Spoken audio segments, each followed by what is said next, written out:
نحمده ونصلي على رسوله الكريم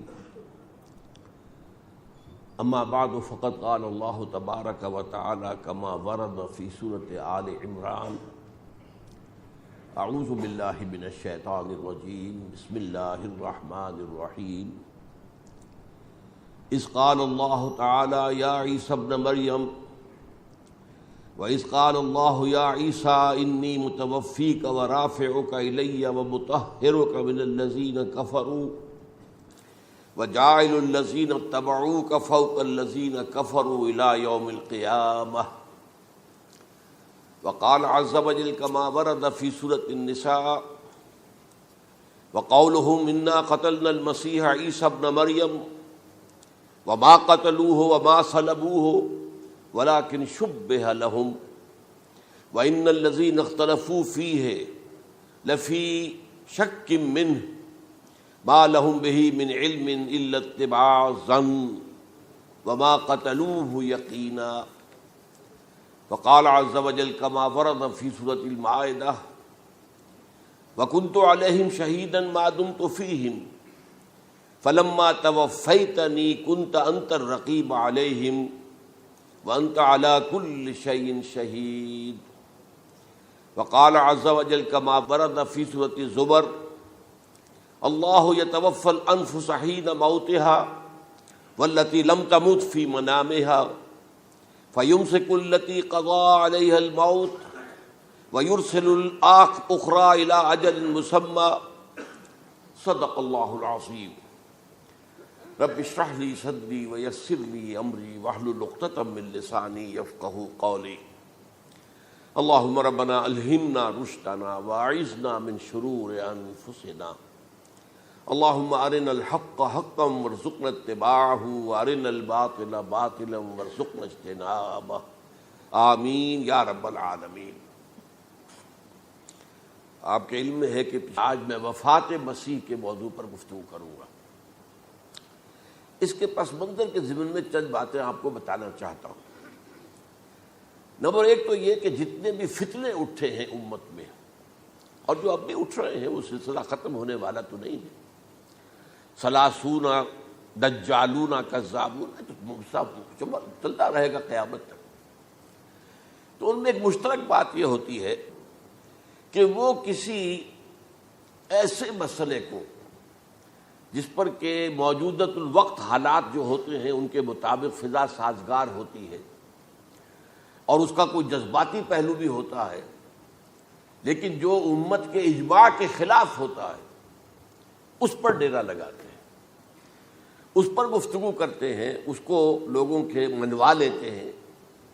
اس کا نتیجہ کیا ہوتا ہے کہ چونکہ وہ چیز مجمع علیہ ہوتی ہے، امت کا اجماع ہے 1400 برس سے، اب اگر اس شے کو انہوں نے غلط ثابت کر دیا اپنے زوم میں اور عام لوگوں سے کہ جو صاحب علم نہیں ہے، کہ جو نہیں سمجھ سکتے بات کو، اسے منوا لیا، اس کا مطلب ہے کہ اب اس شخص کے معتقد ہو گئے اور اسلاف سے منحرف ہو گئے کہ یہ تو بے وقوف سے سب لوگ، یہ سارے ہمارے علماء، یہ سارے محدثین، یہ سارے مفسرین، یہ سب بے وقوف تھے، یہ بات بھی نہیں کر سکے۔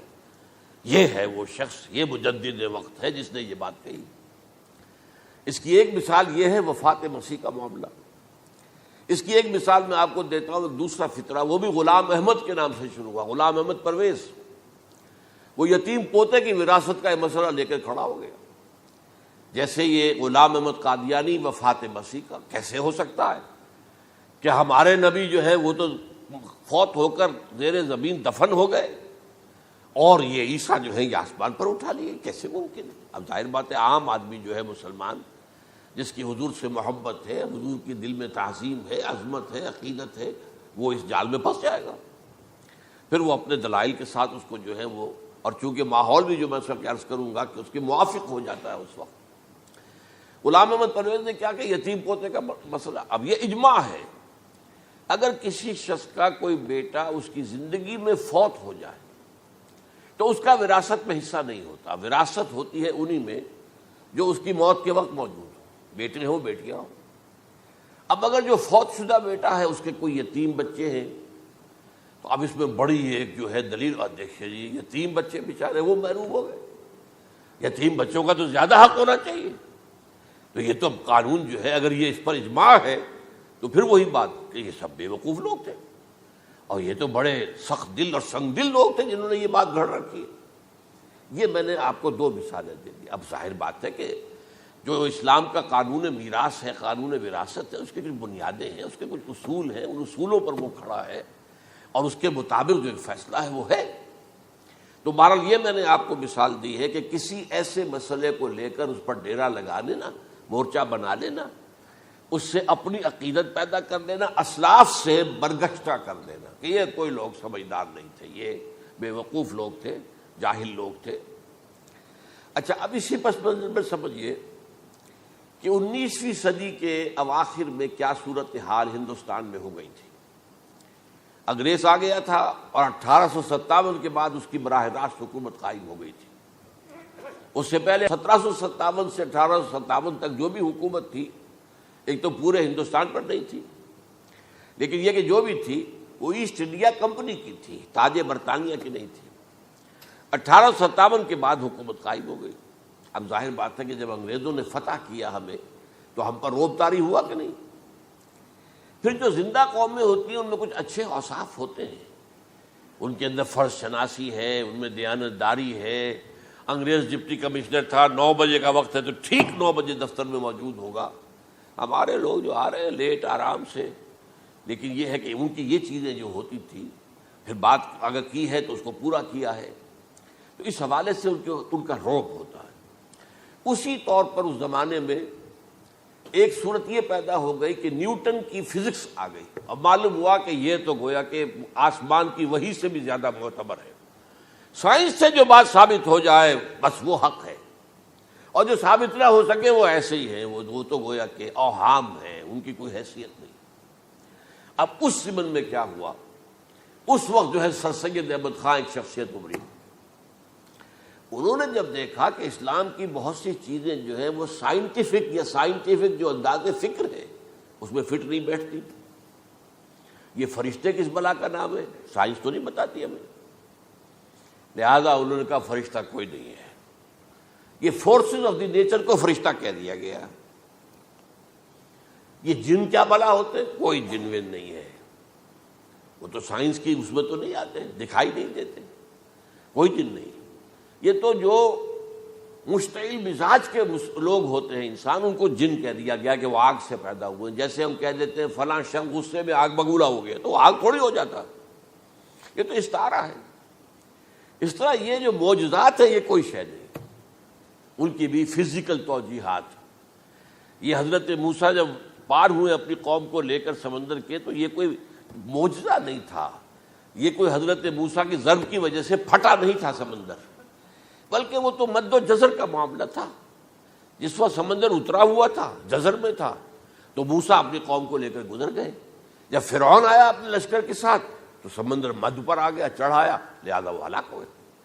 تو معجزات کا انکار، ان تمام کے اندر ایسی فضا پیدا ہو گئی تھی کہ جو عقلی اور سائنٹیفک، عقلی سے آگے بڑھ کر، ایک تو عقلی ہوتا منطقی، ایک ہے عقلی سائنٹیفک، کہ اس کے حوالے سے جو چیز اسلام کی فٹ نہیں بیٹھی، جیسے کہ آپ کہتے ہیں round peg in a square hole اور square peg in a round hole. اب اسکوائر پیگ ہے، راؤنڈ ہول ہے، تو آپ کو اس کے کونے تراشنے پڑیں گے تب وہ اس ہول میں جائے گا. لہذا انہوں نے وہ کونے تراشے، اسی کے طرز پر پھر چلے ہیں.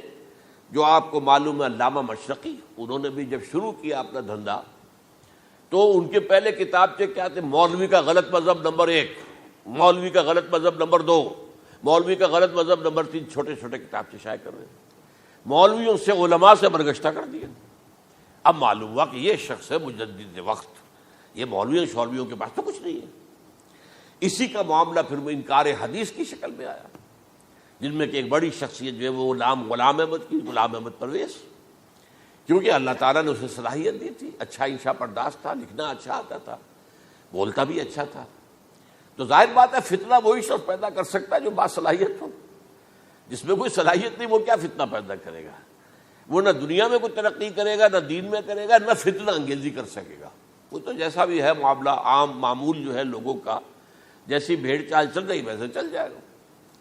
تو اس فضا میں اصل میں غلام احمد پرویز نے جو ڈیرا لگایا وہ وفات مسیح پر تھا. یہ سب غلط ہے.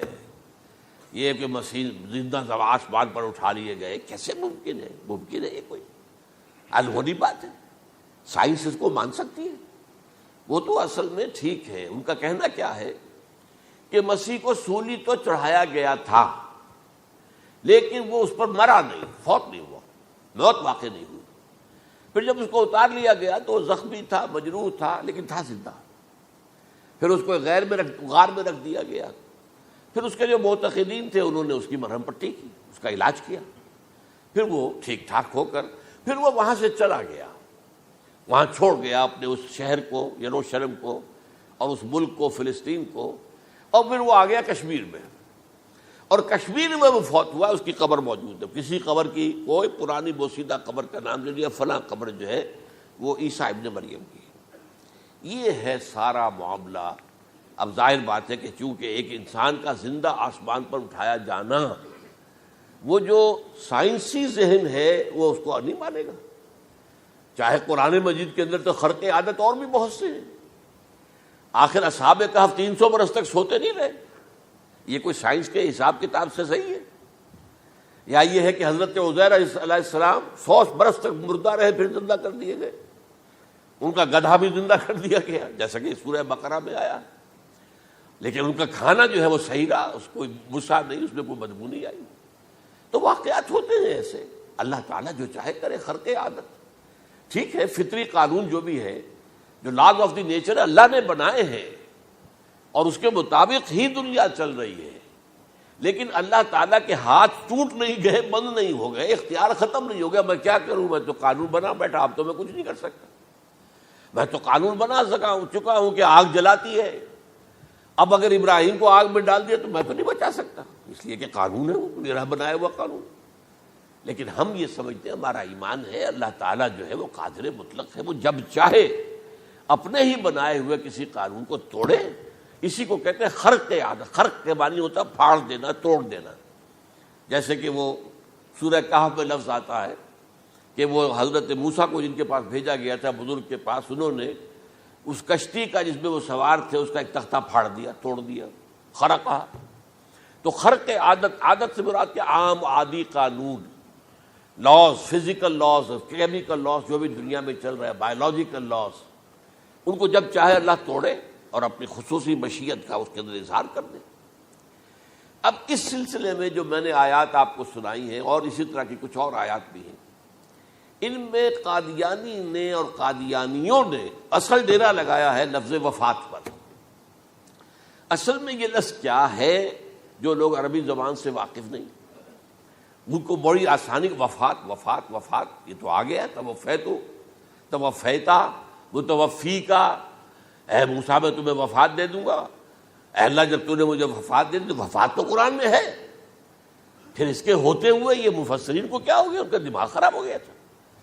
یہ تمام محدثین جو ہیں اتنی عقل بھی نہیں تھی ان میں. تو یہ وہ بات جو میں پہلے بیان کر چکا ہوں. اب میں آپ کو بتاتا ہوں اصل میں عربی زبان کا قاعدہ. عربی زبان کے اندر ایک سے حرفی روٹ ہوتا ہے، اس سے الفاظ بنتے چلے جاتے. مختلف کھانوں میں پانی ہے، پانی کو آپ نے گلاس میں ڈال دیا کوئی اور شیپ ہو گئی، کپ میں ڈالا کوئی اور شیپ ہو گئی، اور تشت میں ڈالا کوئی اور شیپ ہو گئی. شیپ تو بدل جائے گی، ہے تو وہی کا وہی پانی. تو اسی طریقے سے مثلاً میں مثال دے رہا ہوں آپ کو. علم یعلم، علم، کسی شے کو جان لیا. علم یعلم اعلامن، کسی کو کچھ بتا دیا. علم خود جان لیا، اور علم یعلم اعلامن، کسی کو کچھ بتا دینا. علم یعلم تعلیمن، کسی کو کوئی بات بڑی اچھی طرح ذہن نشین کرانا، بار بار دہرانا، سمجھا دینا، یہ تعلیم ہو گئی. تعلم یتعلم تعلمن، خود علم حاصل کرنا. اب علم یعلم سے عالم بنا، اور علم یعلم سے معلم بنا، اور تعلم یتعلم سے خود علم حاصل کرنا، اس سے متعلم بنا. متعلم جو کہ علم حاصل کر رہا ہے. اسی طرح استعلام، علم حاصل کرنا، کسی چیز کے بارے میں جسے ہندی میں کہتے جانکاری حاصل کر لینا، اویئرنیس حاصل کر لینا. اب وہی لفظ ہے علم. اب کہیں آپ اس کے مادے کو دکھا کر اور اس کے معنی میں الٹ پھیر کریں گے تو جو شخص عربی زبان سے واقف نہیں وہ تو نہیں جانے گا اس کو. اسی طرح کی مثال ہے وفا، وفا یفی، وقا یقی، وفا یفی، اوفا یوفی ایفاءن، وفا یوفی توفیتن، توفا یتوفا تعفن، اور استیفا. یہ اسی طریقے سے میں نے مثال آپ کو دے دی. وفا یفی کے مادے سے اس مصدر سے کوئی لفظ قرآن میں نہیں آیا، لیکن اردو میں آپ کو معلوم ہے نا بڑا پیارا مصرع ہے، وہ وعدہ ہی کیا جو وفا ہو گیا. بھئی وعدہ وفا کرو، وعدہ پورا کرو. اس کے معنی ہے پورا کر دینا، کسی کو کوئی چیز پوری دے دینا. اور اس کے بعد اوفا یوفی، اس کے معنی بھی وہی ہے، بھرپور. اس سے بنے گا اوفو بعہدی اوف بعہدکم. یہ جو سورہ بقرہ کے 5ویں رکوع میں آیا ہے، یہودیوں تم میرے عہد کو پورا کرو تو میں تمہارے عہد کو پورا کروں گا. تم میرے عہد کو پورا کرو. میں نے تم سے عہد لیا تھا کہ جو رسول نبی امی آئیں گے، نبی رسول امی، اس کو تمہیں ماننا ہے، اس کا ساتھ دینا ہے. اوفو بعہدی، اب اس عہد کو پورا کرو. اوف بعہدکم، تو میں تمہارے ساتھ برکات خیرات جیسی پہلے رہی ابھی باقی رکھوں گا. وفا یوفی، پورے اہتمام سے پورا کر دینا، کسی کو دے دینا چیز پورے اہتمام کے ساتھ. جیسے علمہ یعلم، پورے اہتمام کے ساتھ درجہ بدرجہ ایک بات ذہن نشین کرنا. یوفی، اس کا جیسے وَإِبْرَاهِيمَ الَّذِي وَفَّى، ذرا اس ابراہیم کا تذکرہ کرو جس نے سارے تقاضے جو اللہ کے تھے پورے کر دیے، بھرپور. جو امتحان آیا اس میں وہ ثابت قدم نکلے. توفا یا توفا، یہ آیا کسی شے کو پورا پورا لے لینا. اب ایک ہے پورا پورا دے دینا، ایک ہے پورا پورا لے لینا.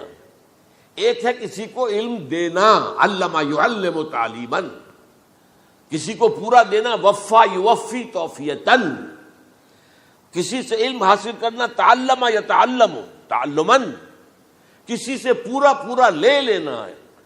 توفا یتوفی، اور اسی طرح استیفاء، کسی سے پورا لے لینا.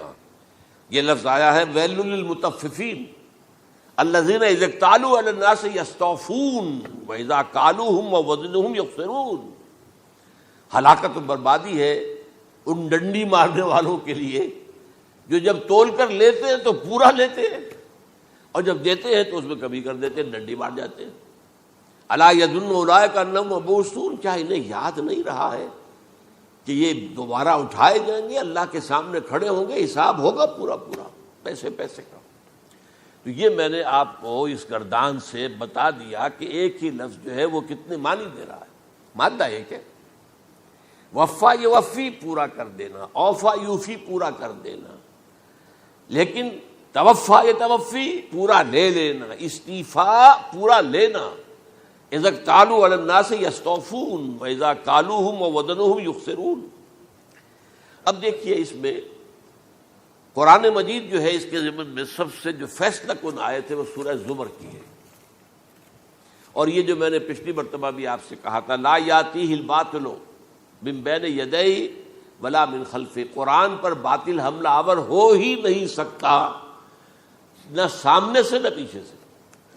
اب دیکھیے یہ ساری آیتیں جن میں حضرت مسیح کا ذکر ہے اور وفات کا لفظ جو ہے مختلف صورتوں میں استعمال ہوا ہے، اس میں سورہ زمر جو کہ مکی صورت ہے اس میں ہے وہ کانٹے دار آیت جس سے مسئلہ حل ہوتا ہے. وہ کیا ہے؟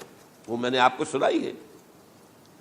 اللہ یتوفی الانفس حین موتہا، اللہ قبض کر لیتا ہے، لے لیتا ہے نفس کو اس کی موت کے وقت. واللتی لم تمت فی منامہا، اور جس کے مرنے کا وقت نہیں آیا، مرا نہیں ہے، اس کی نیند میں لے لیتا ہے.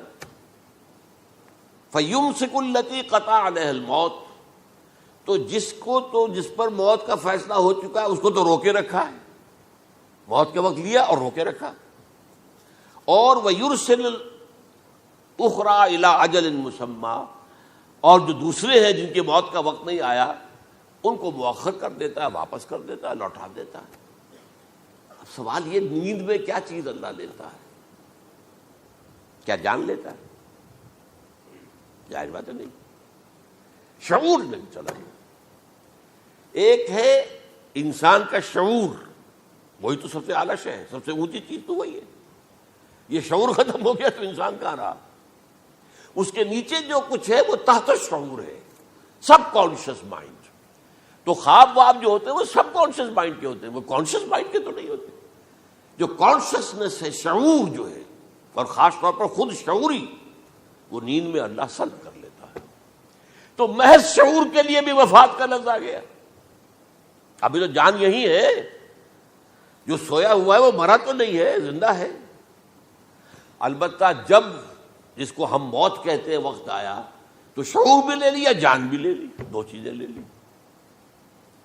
حضرت عیسیٰ پر پورا اطلاق ہوا، مجسم عیسیٰ کو لے لیا، شعور بھی لے لیا، جان بھی لے لی اور بدن بھی لے لیا۔ تو گویا کہ لفظ توفا کا کامل اطلاق تو صرف عیسیٰ پر ہو رہا ہے۔ ہم جب مرتے تو ہمارا جسم تو یہی رہتا ہے، وہ تو گیا قبر میں، پورا قبض نہیں کیا اس نے، پوری شے کو اپنے قبضے میں نہیں لیا، جسم تو یہی ہے۔ لیکن یہ کہ موت کے اندر ظاہر بات ہے کہ جان گئی، اور جان ہی اصل چیز ہے۔ جب جان نکل گئی تو یہ کیا ہے؟ یہ تو یوں سمجھیے کہ اب ایسی چیزیں جلدی سے قبر میں دبا دو، ورنہ یہ سڑے گی، گل جائے گی۔ اور قبر میں بھی کیا ہوگا؟ کیڑے ویڑے کھائیں گے، ختم کریں گے، الا ماشاءاللہ جس کو اللہ چاہے۔ انبیاء کرام اور شہداء کی جسموں کو اللہ تعالیٰ نے محفوظ رکھا ہوا ہے، واللہ عالم۔ تو اس اعتبار سے تو اب توفا، اللہ یتوفی الانفس حین موتها۔ اب نفس کا لفظ دیکھیے، یہ قرآن مجید میں نمبر کتنے معنی میں آیا؟ ایک تو پورا وجود کسی کا یہ نفس ہے، میرا نفس، نفسی نفسی نفسی۔ کیا ہوگا جب قیامت کے دن ہم بول رہے ہوں گے؟ اور جو اللہ کے لیے بھی لفظ آ گیا نفس، نفس کے معنی ہم جب بولتے ہیں عام طور پہ تو وہ تو برے سمجھ میں بولتے ہیں، بھائی یہ نفسانی تقاضے ہیں، ان کو ذرا دبا کے رکھو۔ لیکن یہ نفس، یحذرکم اللہ نفسہ، اللہ تمہیں ڈراتا ہے اپنے آپ سے، یعنی اللہ اپنی ذات سے ڈراتا ہے کہ وہ جہاں رؤوف اور رحیم ہے وہاں پر وہ عذاب دینے والا بھی ہے، انتقام بھی لیتا ہے، شدید العقاب بھی ہے۔ تو یہ بھی ہو گیا نفس۔ پھر نفس جو ہے ہم اس کو بھی کہہ دیتے ہیں، جو کہ نفس کی ایک کیفیت ہے خاص، نفس لوامہ، نفس امارہ، نفس مطمئنہ، یا ایتھا النفس المطمئنہ ارجعی الی ربک راضیۃ مرضیہ۔ تو یہاں پر کیا ہے؟ نفس سے مراد پہلا جو ٹکڑا ہے، اللہ یتوفی الانفس حین موتها، شعور جو ہے اسے، اس پر لفظ نفس کا اطلاق ہوا۔ اور جب موت ہوتی ہے تو شعور کے ساتھ جان بھی اس کے اندر شامل، وہ نفس کا اطلاق ہو گیا اس پر بھی۔ اور اصل میں لفظ توفا جو ہے اس کا حقیقی مفہوم اگر پورا ہوا ہے اس معنی میں کہ پورا کا پورا لے لینا، تو وہ تو صرف حضرت مسیح علیہ السلام کے بارے میں ہے۔ شعور جمع جان جمع جسم، وہ سب کے سب اللہ تعالیٰ نے لے لی۔ تو یہ اصل میں اس آیت کے اوپر جو ان لوگوں نے زور لگایا ہے، اس میں اس اعتبار سے کہ یہ لفظ وفات جو ہے اس کے اوپر جو ہے عام طور پر وفات کے معنی ہے موت ہے، حالانکہ قرآن مجید میں موت کا لفظ بھی تو آیا ہے نا، ان موتہا واللتی لم تمت، یہ سارے الفاظ موت کا لفظ بھی تو آتا ہے نا۔ لیکن یہ کہ وفات کا لفظ بھی ہے، کوئی شک نہیں ہے، حضور کی وفات ہو گئی، فلاں کی وفات ہو گئی، یہ بھی ہے، لیکن یہ اس کا ایک استعمال ہے۔ وفا یفی، اوفا یوفی، وفا یوفی، توفا و یتوفی، استیفا یستعفی، یہ سارے الفاظ اسی سے وفا کے لفظ سے بن رہے ہیں۔ اب یہ کہ اس کے ضمن میں عقلی بات آپ کے سامنے رکھنا چاہتا ہوں۔ یہ تو میں نے آپ کے سامنے اس لفظ کے حوالے سے، کیونکہ سارا ڈیرا اس لفظ پر ہے ان کا۔ دیکھیے پہلی بات عقلی طور پر یہ ہے جو قرآن سے ثابت ہے، رسول کبھی قتل نہیں ہو سکتا اور رسول کبھی مغلوب نہیں ہو سکتا۔ اس میں فرق ہے نبی اور رسول کا، نبی قتل ہو سکتا ہے، رسول قتل نہیں ہو سکتا۔ اب یہ علیحدہ بحث ہے، نبی کون ہوتا ہے، رسول کون ہوتا ہے۔ اس میں جو اجماع ہے تمام امت کا وہ کیا ہے کہ رسول خاص ہے، نبی عام ہے۔ نبی بہت آئے ہیں، 1.25 لاکھ آئے ہیں بعض روایات کی روح سے، رسول بہت تھوڑے 313 آئے ہیں۔ قرآن مجید میں یوں سمجھیے کہ 20 کے قریب تو انبیاء کا ذکر ہے، اور 5-7 ہیں جو رسول ہیں۔ حضرت نوح رسول ہیں، آدم تو رسول نہیں تھے، نبی تو تھے۔ حضرت شیس رسول تو نہیں تھے، نبی تو تھے۔ حضرت ادریس رسول تو نہیں تھے، نبی تو تھے۔ نبی تو رسول جو ہے پہلے وہ تو حضرت نوح ہے۔ تو اس طریقے حضرت جو ہود ہیں، پھر حضرت صالح ہیں۔ اس حوالے سے نبی اور رسول کے فرق کو سمجھیے تو قرآن کہتا ہے کتب اللہ لاغلبن انا ورسلی، اللہ نے طے کر دیا، لکھ دیا ہے میں اور میرے رسول غالب آ کر رہیں گے۔ رسول مغلوب نہیں ہو سکتے۔ نمبر 2، وَلَقَدْ سَبَقَتْ كَلِمَتُنَا لِعِبَادِنَا الْمُرْسَلِينَ أَنَّهُمْ هُمُ الْمَنْصُورُونَ وَأَنَّ جُنْدَنَا لَهُمُ الْغَالِبُونَ، یہ بات ہمارے طرف سے طے کی جا چکی ہے، پہلے سے طے ہو چکی ہے، پہلے سے معین قانون ہے اپنے ان رسولوں کے بارے میں جنہیں ہم نے بھیجا، اور رسولوں کے نبیوں کے بارے میں نہیں، کہ وہی منصور ہوں گے، ان کی مدد کی جائے گی لا محالہ، اور ہمارا جو لشکر ہوگا یعنی رسول کے ساتھ جو لوگ ہوں گے وہ اللہ کا لشکر ہے، وہ حزب اللہ ہے۔ وَأَنَّ جُنْدَنَا لَهُمُ الْغَالِبُونَ، لازماً وہ غالب ہو کر رہیں گے۔ یہ 2 چیزیں جو ہے قرآن مجید کے اندر، یہ 2 آیات نص سے قطعی ہیں کہ رسول کبھی مغلوب نہیں ہو سکتا، رسول کبھی قتل نہیں ہو سکتا۔ اب عجیب بات دیکھیے سورہ آل عمران میں، کیونکہ حضرت عیسیٰ کے ساتھ حضرت یحییٰ بھی موجود ہیں۔ حضرت یحییٰ حضرت مریم کے خالہ زاد بھائی تھے، حضرت زکریا کے بیٹے تھے۔ سورہ آل عمران اور سورہ مریم دونوں میں آپ دیکھتے ہیں کہ پہلے یحییٰ کا ذکر ہوتا ہے، پھر عیسیٰ کا ذکر ہوتا ہے۔ یہ ہم عصر بھی تھے، لیکن یہ کہ سینئر تھے حضرت یحییٰ۔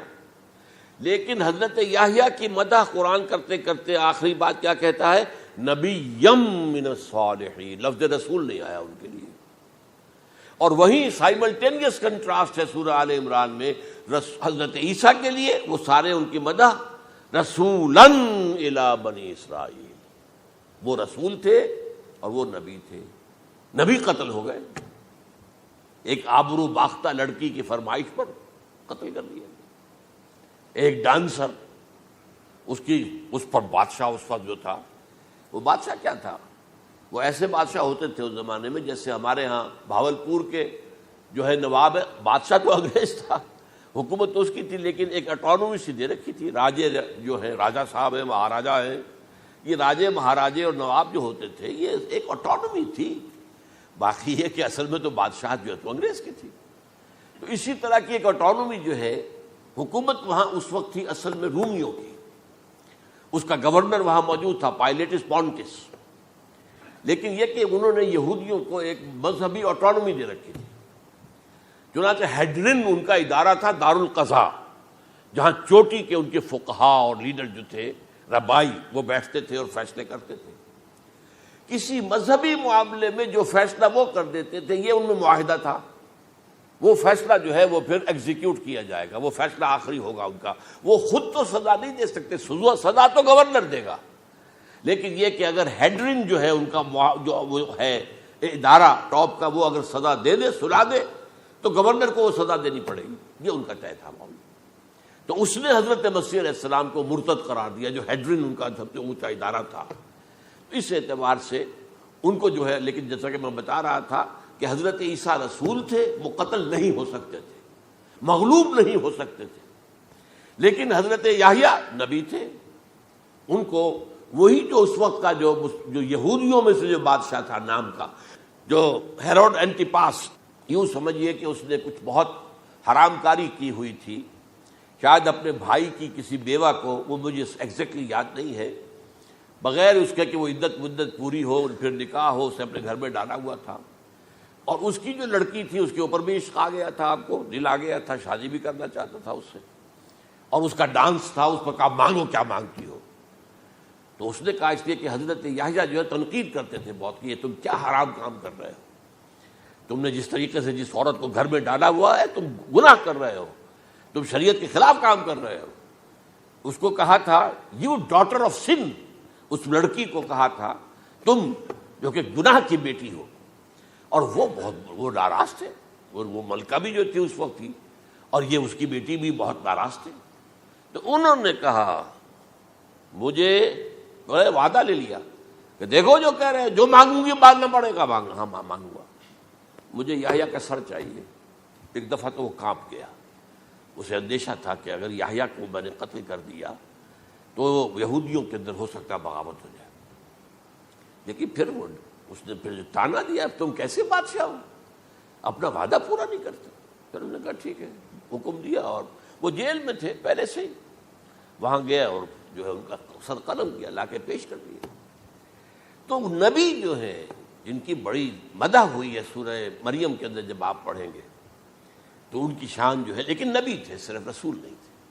اور حضرت عیسیٰ رسول تھے, رسول قتل نہیں ہو سکتا, نبی قتل ہو سکتا. تو یہ قاعدہ جو ہے وہ بھی قرآن نے اس سائملٹینیس کنٹراسٹ کے حوالے سے سورہ آل عمران میں حضرت یحییٰ اور حضرت عیسیٰ کا تقابل کر کے بتا دیا.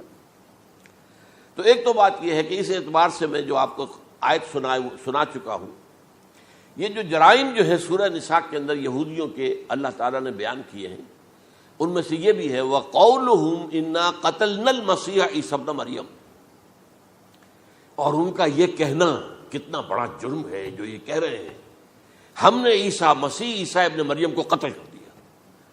لیکن یہاں ایک عجیب کیفیت ہے, رسول اللہ کے رسول کو. عام طور پر اس کی کنسٹرکشن کو لوگ سمجھے نہیں ہیں, وہ سمجھتے شاید انہوں نے خود ہی کہا رسول اللہ. انہوں تو رسول اللہ کہتے تو قتل کیسے کرتے؟ یہ اللہ نے کہا. اچھا, ان کا کہنا یہ کہ اللہ کے رسول کو قتل کر دیا. وَقَوْلُهُمْ إِنَّا قَتَلْنَا الْمَسِيحَ عِيسَى ابْنَ مَرْيَمَ رسول اللہ. ان کا یہ کہنا کہ ہم نے عیسیٰ ابن مریم کو, مسیح کو قتل کر دیا, وہ اللہ کے رسول کو. وَمَا قَتَلُوهُ وَمَا صَلَبُوهُ, انہوں نے نہ اسے قتل کیا نہ سولی پہ چڑھایا, وَلَٰكِن شُبِّهَ لَهُمْ, بس مشابہت پیدا کر دی گئی ان کے لیے, شبہ میں ڈال دیا گیا ان کو. وَإِنَّ الَّذِينَ اخْتَلَفُوا فِيهِ لَفِي شَكٍّ مِّنْهُ, اور جو لوگ اختلاف کر رہے ہیں ان کے بارے میں وہ بس شکوک میں مبتلا ہیں. مَا لَهُم بِهِ مِنْ عِلْمٍ, ان کے پاس کوئی علم نہیں ہے. إِلَّا اتِّبَاعَ الظَّنِّ, صرف گمان کی پیروی کر رہے ہیں. وَمَا قَتَلُوهُ يَقِينًا, اور ہرگز قتل نہیں کیا. یہ کلیئر سورہ نساء کی آیت نمبر 157 ہے. اب یہاں ایک سوال پیدا ہوتا ہے, پھر کون قتل ہوا؟ واقعہ تو ہوا ہے, سولی کا واقعہ ایک ہسٹوریکل واقعہ ہے. پھر کون صلیب پہ چڑھا؟ حضرت عیسیٰ تو صلیب پر نہیں چڑھ سکتے, اس لیے کہ صلیب کی موت کو سمجھا جاتا تھا بہت ذلت کی موت ہے, بہت حقارت کی موت ہے, بہت ملعون موت ہے. تو جب عیسیٰ مغلوب نہیں ہو سکتے تو صلیب پہ کیسے چڑھا دیے جائیں گے؟ قتل ہونا تو بعد میں ہوگا نا, پہلے تو آپ صلیب پر لٹکائیں گے اس کو نا, تب وہ جب مرے گا تو کہیں گے قتل بھی ہو گیا, ہم نے قتل کر دیا. صلیب کیا ہوتی تھی یہ معلوم ہے آپ کو؟ ایک لمبی لکڑی, ایک جو ہے ٹرانسفرس آ جائے گی اس کے اوپر, اور اس میں سے یہ ہے کہ اس کے دونوں, ایک شخص کے جو ہے دونوں ہاتھ وہ نیل کر دیے جاتے تھے. یہ جو اوپر جو ہے کراس کا جو نشان ہے وہ کیلیں ٹھوک کر لگا دیے گئے, اور پاؤں دونوں جو ہے وہ پیروں کے اندر کیلیں ٹھوک کر وہ اس لمبی لکڑی کے ساتھ جو نیچے سے آ رہی ہے اس میں لگا دیے. اب وہ بلیڈنگ ہو رہی ہے, اس کا جو حال ہے پتلا ہو رہا ہے, اس کا رفتہ رفتہ سسک کر مرتا ہے نا, اسی لیے اسے کہتے ہیں بڑی ملعون موت ہے. ایک ہے آپ نے پھانسی دی کسی کو, ایک جھولا جھولتا ہے وہ گیا, ختم ہو گیا. آج کل تو کیا ہوتا ہے, کرسی پہ بٹھایا, ذرا کرنٹ چھوڑا اور گئے صاحب, کو ٹیکا لگایا پتہ ہی نہیں چلا, اور پیٹ ٹیکے کے ساتھ آدمی مر گیا. تو یہ بھی ہوتا ہے. لیکن یہ کہ بدترین موت جو ہے صلیب کی موت ہے. تو یہ واقعہ تو ہوا صلیب کا, لیکن یہ کہ کون مرا؟ اب دیکھیے عیسائیوں کا کہنا کیا ہے. عیسیٰ صلیب پر چڑھے, وہاں فوت ہو گئے, مر گئے, پھر انہیں نکالا گیا, ایک قبر میں رکھ دیا گیا. لیکن قبر وہ جو تھی اس طرح نہیں تھی زمین میں کھودی ہوئی, بلکہ ایک پہاڑ کے اندر ایک چھوٹا سا کھو تھا, غار سی, وہاں رکھ دیا گیا. لیکن وہاں سے وہ زندہ ہو گئے. اگلے دن جب لوگ آئے تو دیکھا وہ قبر تو خالی ہے, عیسیٰ کہاں گئے؟ وہ زندہ ہو کر آسمان پر اٹھا دیے گئے, اور آسمان پر جانے سے پہلے وہ اپنے حواریین سے ملے بھی تھے, کہا میں زندہ ہوں. یہ ہے ان کا عقیدہ. اور اس کے بعد یہ بھی عقیدہ ہے کہ دوبارہ آئیں گے، قیامت کے قریب آئیں گے، یہ بھی عقیدہ ہے۔ ہمارا عقیدہ کیا ہے؟ نہ سولی پر چڑھے نہ قتل ہوئے، بلکہ اللہ نے انہیں اٹھا لیا، بل رفعہ اللہ الیہ، اللہ تعالیٰ نے انہیں اٹھا لیا۔ جیسے کہ آتا قرآن میں، یا عیسیٰ انی متوفیک ورافعک الیہ، اے عیسیٰ میں تمہیں قبض کر لوں گا، قبضے میں اپنے لے لوں گا اور اپنی طرف اٹھا لوں گا، رافعک الیہ، یہ قرآن مجید کا قول ہے۔ البتہ یہ ہمارا بھی عقیدہ ہے کہ وہ دوبارہ آئیں گے، وَإِنَّهُ لَعِلْمٌ لِلسَّاعَةِ، وہ قیامت کی ایک عظیم ترین نشانی ہوں گے کہ جب وہ آئیں گے، اور اس کے بعد جو ہے یا جو اینٹی کرائسٹ ہوگا کہ جو کہ جھوٹا عیسیٰ ہوگا، جھوٹا دعویٰ کرے گا، جسے کہ مسیح الدجال کہا گیا، اس کے ساتھ مقابلہ ہوگا، اسے قتل کریں گے، اور تمام یہودی اس کے بعد قتل ہو جائیں گے، جو بھی اس وقت تک کفر پر قائم رہیں گے۔ اگر ان میں سے کوئی اس وقت حضرت عیسیٰ پر ایمان لے آئے تو وہ شاید بن جائے۔ بہرحال یہ ہے یہود، ان کا جو ہے قادیانیوں کا وہ عقیدہ کیا ہے؟ سولی پر تو چڑھا، گویا کہ ذلت والی بات تو ہو گئی، مغلوب تو ہو گیا، قرآن کی نفی اس پہلے کیوں، وما صلبوہ وما قتلوہ، تو گویا کہ سولی پر چڑھ گیا تو وہ بدترین جو ہے تکلیف، مصیبت، مشقت وہ ساری تو آ گئی، مغلوبیت تو آ گئی، لیکن یہ کہ اس کے بعد کہتے ہیں مرا نہیں، وہ ابھی وہ سسک ہی رہا تھا کہ اتار دیا گیا۔ اس کے بعد اس کے جو شاگرد تھے، حواری تھے، انہوں نے مرہم پٹیاں کی، پھر وہ ٹھیک ہو کر چلا گیا کہیں اور، ہجرت کر گیا اپنی قوم سے جو ان کے خیال میں کشمیر ہے، اور یہاں آ کر وہ طبی موت مر گیا۔ بات اللہ اللہ ختم ہوا معاملہ۔ ہم کیا کہیں؟ ہم تو صرف یہ کہتے رہے ہیں، 1300 برس تک ہم نے یہ کہا ہے کہ ہمارا ایمان ہے قرآن پر کہ ان پر نہ صلیب دیے گئے نہ قتل ہوئے، انہیں اٹھا لیا گیا۔ کب اٹھایا یہ ہمیں معلوم نہیں تھا، کس مرحلے پر اٹھایا یہ ہمیں معلوم نہیں تھا، پھر سولی پر کون چڑھا یہ ہمیں معلوم نہیں تھا، لہذا کسی تفسیر میں آپ کو نہیں ملے گا، کہیں نہیں، نہ قرآن میں ہے، نہ حدیث میں ہے، نہ کسی تفسیر میں۔ یہ تو پچھلی صدی کے دوران جو پوپ کی لائبریری ویٹیکان میں، اس سے ایک نسخہ برآمد ہوا، انجیل برنباس۔ اب یہ بھی آپ کو معلوم ہونا چاہیے کہ انجیلیں 104 تھیں، جن میں سے 4 جو ہے سلیکٹ کی گئی ہیں، 100 انجیلیں اور ہیں جنہیں وہ اپوکریفل کہتے ہیں، غیر مستند انجیلیں، اپوکریفل، اور یہ ہے کینونیکل، قانونی، یہ ہے کہ جو مستند ہیں 4، لیکن جو 100 اور ہیں ان میں سے ایک یہ بھی ہے برنباس، اور برنباس کے بارے میں عیسائی مانتے ہیں کہ وہ بھی حضرت عیسیٰ علیہ السلام کے حواریین میں سے ایک تھے۔ وہ انجیل نکل آئی، اب وہ چھپ بھی گئی ہے۔ کراچی میں ایک ادارہ ہے خاص طور پر، باوانی جو سیٹھ ہیں ان کا بنایا ہوا ادارہ ہے، تو وہی چھاپتے بھی ہیں، ایک زمانے میں تو کافی تقسیم بھی کر رہے تھے، اب مجھے معلوم نہیں۔ اس نے سارا قصہ بیان کیا۔ قصہ کیا ہے؟ بہت دلچسپ قصہ ہے، پوری تفصیل سے۔ ایک شخص جو کہ حضرت مسیح کے حواریین میں شامل ہو گیا، وہ تھا جیوڈاس اسکیریوٹ۔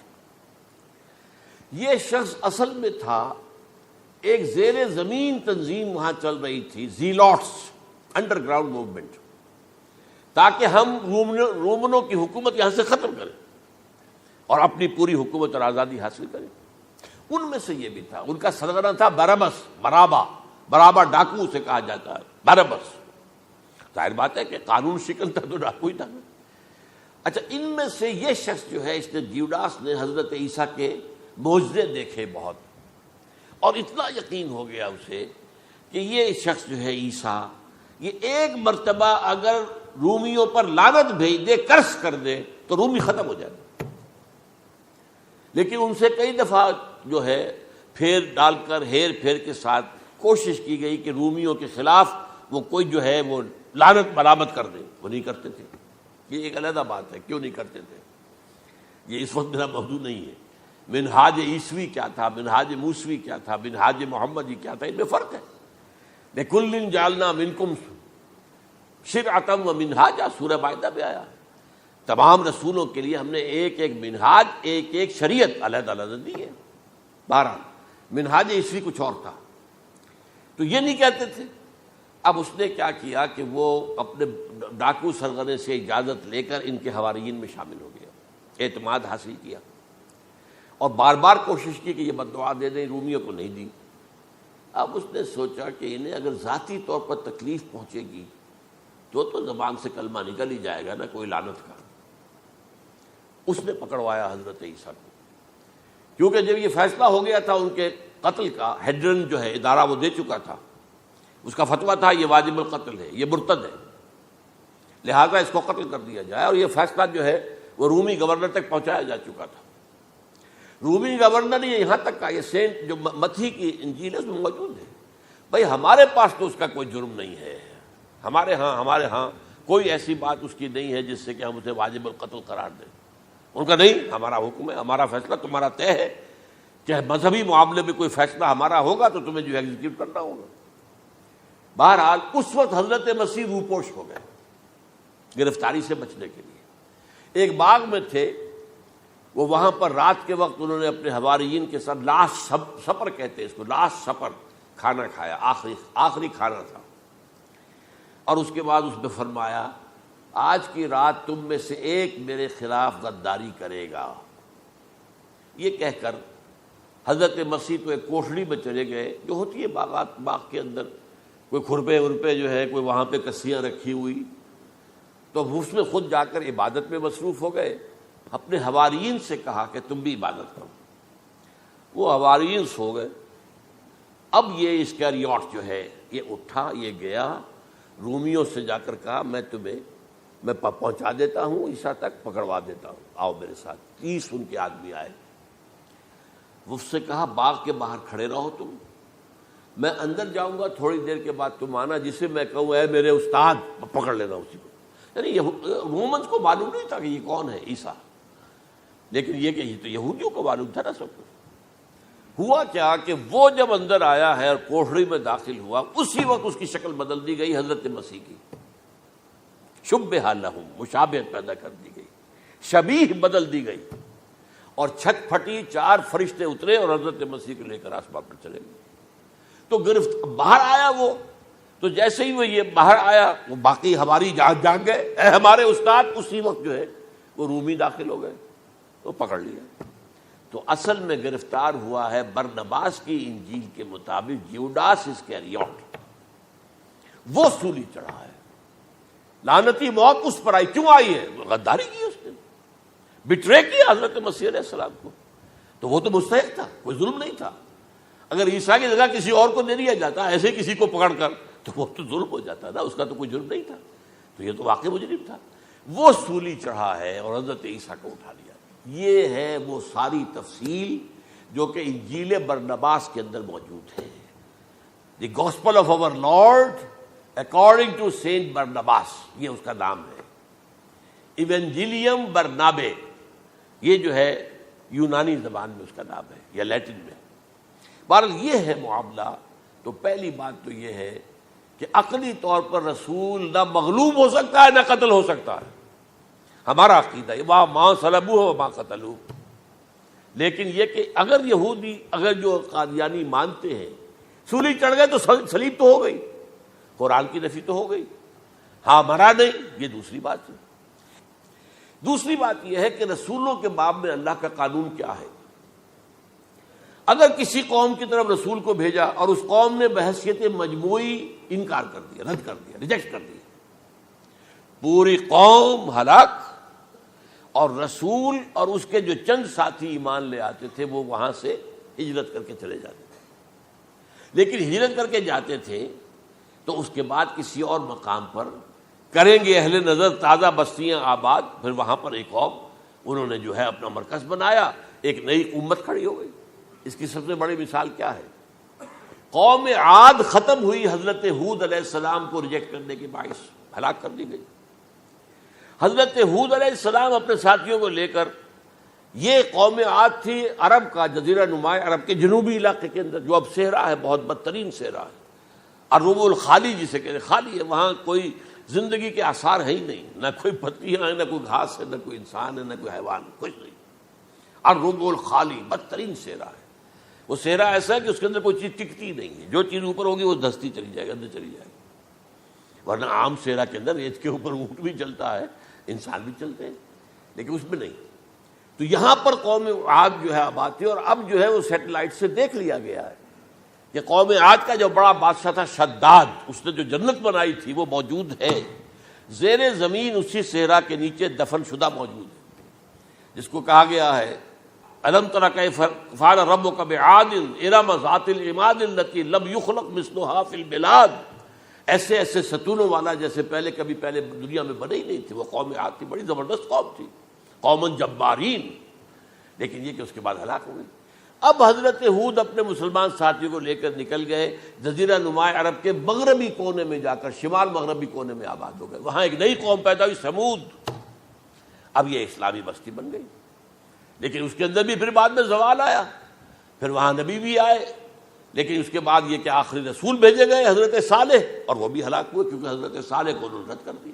تو یہ میں نے مثال دی ہے آپ کو کہ رسول جو ہے وہ وہاں سے اگر ہجرت کرتا ہے تو ہجرت کر کے وہ یہ نہیں جان بچا کے جا کے گمنامی میں کہیں مر گیا، وہ تو جا کر اپنے ساتھیوں کو لے کر جائے گا اور جا کر جو ہے وہاں پر جو ہے ایک نئی جگہ پر آباد ہوگا، ایک نئی تہذیب ابھرے گی۔ تو یہ تو نہیں ہوا، یہ گمنام ہو کر آ کر کشمیر میں مر گیا تو اس کی کیا حیثیت ہوئی؟ حضرت عیسیٰ علیہ السلام یا تو اگر ہجرت کرتے، یا جب انہیں معلوم ہو گیا تھا کہ میرے قتل کا فتویٰ ہو گیا ہے تو آپ وہاں سے ہجرت کر سکتے تھے، لیکن اپنے ساتھیوں کو تو لے کر جاتے نا، اپنے حواریین کو لے کر جاتے، اور کہتے ہیں 12 حواریین کے علاوہ اور بھی کوئی 70 کے قریب لوگ تھے جو ان پر ایمان لائے تھے، ان کو لے کر جاتے، کسی جگہ جا کر آباد ہوتے، وہاں ایک نئی جو ہے بستی بنتی، وہاں مسلمانوں کی ایک آبادی ہوتی۔ تو ان میں سے تو کوئی شے بھی نہیں ہوئی، بات ہی ختم ہو گئی۔ لہذا عقلی طور پر بھی یہ بات ثابت نہیں ہو سکتی، خلاف عقل ہے، قرآن کے اصولوں کے خلاف ہے کہ وہ سولی چڑھے ہوں لیکن مرے نہ ہوں، پھر اتر گئے تو مرہم پٹی کر دی۔ اچھا، کیا رومنوں کو اور یہودیوں کو پتہ نہیں چلا کہ مریم پٹی ہو رہی ہے اس کی اور عیسیٰ مرا نہیں ہے؟ اگر ان کے پتہ چل جاتا تو کیا وہ چھوڑ دیتے؟ اور مرہم پٹی کے بغیر تو 12 جو شخص سولی پر لٹکا رہا ہے وہ تو تقریباً مردہ ہی ہوتا ہے نا۔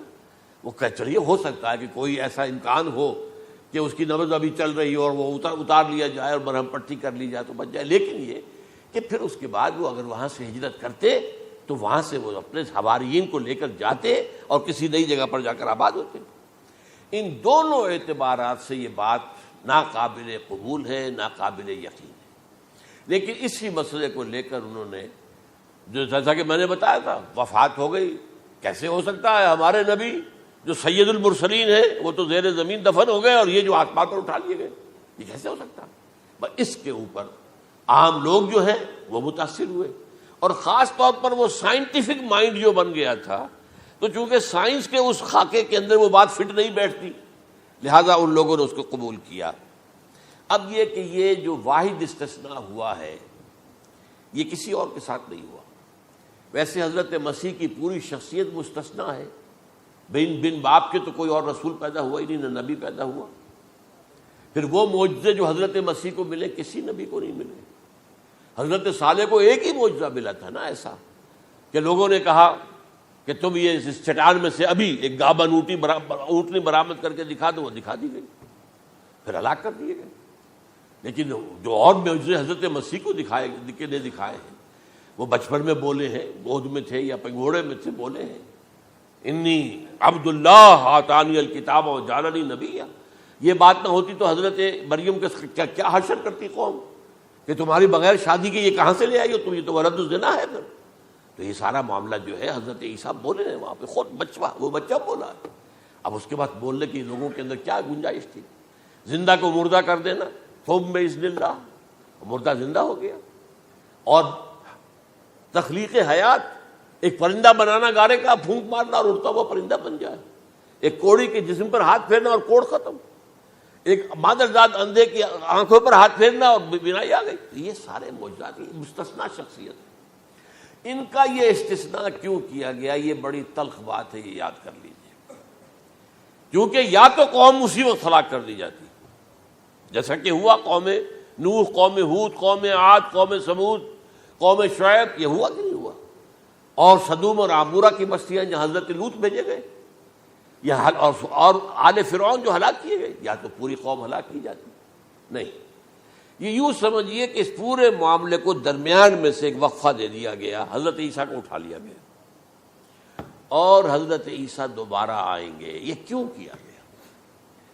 اب اس میں بڑی تلخ بات آپ سے کہہ رہا ہوں، یہ آپ کے لیے قبول کرنا آسان نہیں ہے، حلق سے نیچے اٹھنے کی مشکل سے. اس قوم کو زندہ رکھا گیا ہے جو ملعون اور مغضوب علیہم قوم ہے.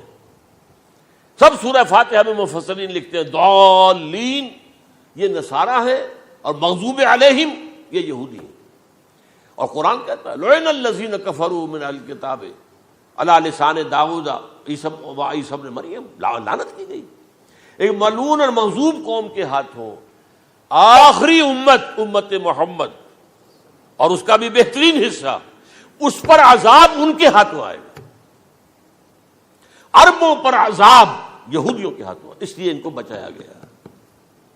یہ میں نے کئی دفعہ واقعہ سنایا، مولانا اسلائی صاحب بتایا کرتے تھے، کیونکہ وہ راجپوت تھے، یو پی کے راجپوت مشرقی حصے کے، کہ ہمارے ہاں کوئی نوجوان اگر کوئی بڑی گری ہوئی حرکت کرتا تھا تو اس کے سر پر چمار کے ذریعے، چمار کے ہاتھوں جوتا لگوایا جاتا تھا.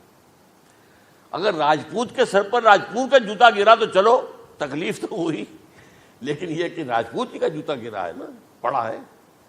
لیکن راجپوت کے سر پر چمار کا جوتا، جس کو آپ انگریزی میں کہتے ہیں to add insult to injury, وہ تکلیف بھی ہے جوتا کھانے کی اور انسلٹ ہے کہ ایک چمار مار رہا ہے. یہ امت سب سے خیر امت ہے، کنتم خیر امت اخرجت للناس. اس کے لیے عذاب بھی بدترین آئے گا.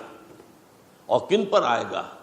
اس امت کا جو اصل نیوکلیس ہے عرب، جس کے بارے میں حضور کی حدیث موجود ہے ویل للعرب، عرب کے لیے بہت بڑی ہلاکت. اور آج ہماری نظر میں آ رہا ہے وہ ملعون اور مغضوب علیہم قوم ان کے سینے کے اندر خنجر کی طرح بھونکی گئی ہے.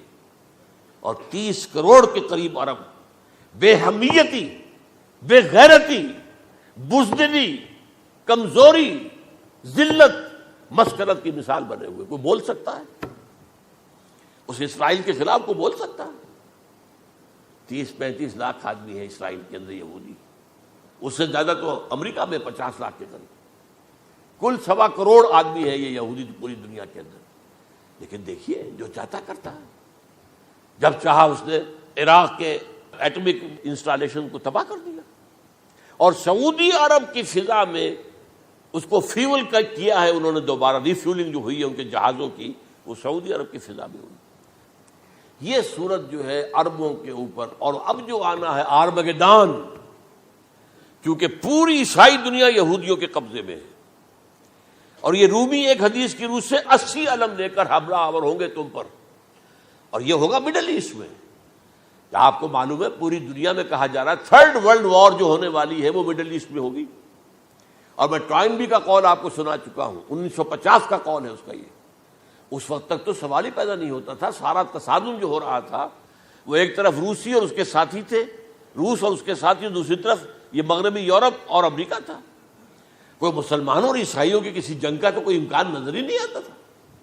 لیکن ٹائنبی نے کہا ہے، جو سب سے بڑا فلاسفر آف ہسٹری ہے 20ویں صدی کا، کہ اب جو جنگ ہوگی بڑی، جو اس نیکسٹ سینچری کی، 21st سینچری کی، وہ در حقیقت کمیونزم کے درمیان اور کیپٹلزم کے درمیان نہیں ہوگی، بلکہ عیسائیوں اور مسلمانوں کے درمیان ہوگی. یہ میں اس کا حوالہ بھی پورا آپ کو دے چکا ہوں، اس نے یہ کہاں یہ بات کہی. تو یہ ہے، یہ بات جان لیجیے. اور مڈل ایسٹ میں ہوگی، گریٹر اسرائیل بنے گا. حدیث میں خبریں، یہ سارے مسلمان ممالک تمہارے ہاتھ سے نکل جائیں گے مسلمانوں. یہ عراق اور اردن اور یہ اور وہ، یہاں تک کہ ترکی، سعودی عرب کا بھی شمالی حصہ نکل جائے گا. البتہ مدینے کا جو ان کا پروگرام ہے اس کو اللہ نہیں پورا ہونے دے گا. مدینے میں داخلے کی ان کو اجازت نہیں ملے گی. بہرحال یہ سارا کچھ ہونے والا ہے. وہ وقت بھی آنے والا ہے کہ حضور کی ایک حدیث کے مطابق ایک شخص کے 1000 بیٹے ہوں گے تو 999 ختم ہو جائیں گے، ایک بچے گا. یہ وقت بھی آنے والا ہے کہ حضور فرماتے ہیں اتنی بڑی جنگ ہوگی، اتنی خوریزی ہوگی کہ پوری زمین اٹھ جائے گی لاشوں سے. تو پرندہ جو ہے، کوئی ایک تو پرندے ہوتے ہیں کہ جو مردار خور ہے، گدھ ہے، وہ تو بڑی خوشی سے اتریں گے، تناول فرمائیں گے لاشوں کو. اسی طریقے سے کوے ہیں، چیلے ہیں. لیکن جو نفاست پسند پرندے ہیں وہ لاش کے اوپر اترنا نہیں چاہتے. تو ایک پرندہ اٹھتا چلا جائے گا، اسے کہیں زمین پر اترنے کی جگہ نہیں ملے گی، لاشیں ہی لاشیں ہوں گی. یہاں تک کہ وہ تھک ہار کر اس کے جو ہے پر جواب دے جائیں گے، گرے گا تو لاش پر گرے گا. یہ وقت آنے والا، اور یہ یہودیوں کے ہاتھوں، یا یہودیوں کے جو سپورٹرز ہیں اس وقت، جو ان کے ہاتھ میں اعلی کار ہیں، ان کے ہاتھوں آنا ہے۔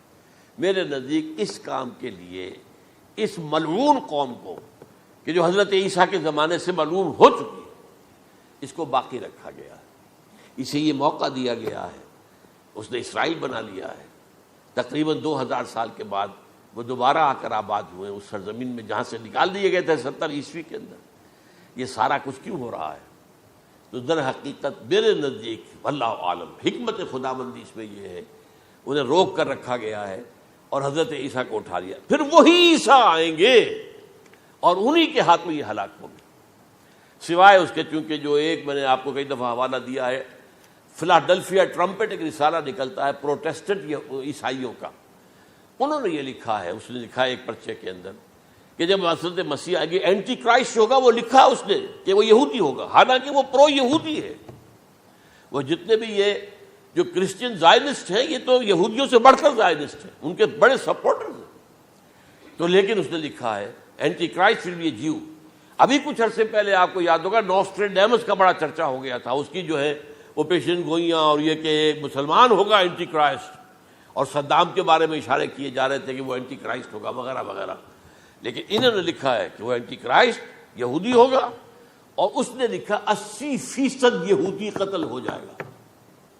یہ میں نے ایک تعویل کی ہے اپنے ذہن میں کہ 20% شاید وہ ہوں جو حضرت عیسیٰ کی جو سیکنڈ کمنگ ہے، آمد ثانی کے موقع پر ان پر ایمان لے آئیں اور وہ بچ جائیں۔ لیکن جو بھی حضرت عیسیٰ کا انکاری ہوگا وہ ختم کر دیا جائے گا، جیسے قوم نوح ختم ہوئی، قوم ہود ختم ہوئی، قوم عاد ختم ہوئی، قوم صالح ختم ہوئی، اسی طریقے سے۔ تو یہ قانون خداوندی پورا ہونا ہے۔ بس ایسے ہی ہے جیسے کسی کو پھانسی کا حکم تو ہو گیا ہو لیکن ابھی ایگزیکیوشن نہ ہوئی ہو، ہوتا ہے 2 سال 3 سال گزر جاتے کہ پھانسی کا حکم ہے لیکن یہ کہ اب وہ پھانسی نہیں ہو رہی ہے، وہ اپیلوں در اپیلوں معاملہ چل رہا ہے۔ یہ ہے میرے نزدیک واللہ عالم، اللہ تعالیٰ نے یہ کوڑا ان مسلمانوں کے لیے رکھا ہوا ہے کہ جن کے رتبے ہیں سوا، ان کی سوا مشکل ہے۔ جتنا اونچا مقام اللہ نے دیا عربوں کو، ان میں حضور کو اٹھایا، ان کی زبان میں اپنا آخری کلام نازل کیا، تو ان کی ذمہ داری بھی بہت ہے۔ جن کے رتبے ہیں سوا، ان کی سوا مشکل ہے۔ اقول قولی ھذا واستغفر اللہ لی ولکم ولسائر المسلمین والمسلمات۔